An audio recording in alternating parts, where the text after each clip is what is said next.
How to track a delivery on the Myer Mobile App. Hi everyone, in this guide, I'll show you how to easily track your delivery using the Myer Mobile App. Step 1. Open the Myer app. Start by locating the Myer app on your smartphone and tapping to open it. Step 2. Log in if required. If you're not already logged in, simply enter your username and password to access your account. Step 3. Go to Orders. Once you're on the home screen, tap on your profile icon or the menu button.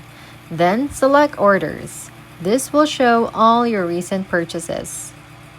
Step 4. Select your order. From the list of purchases, find and tap on the order you want to track. Step 5. View tracking details. Tap the Track Delivery to see the latest status and estimated delivery time of your order.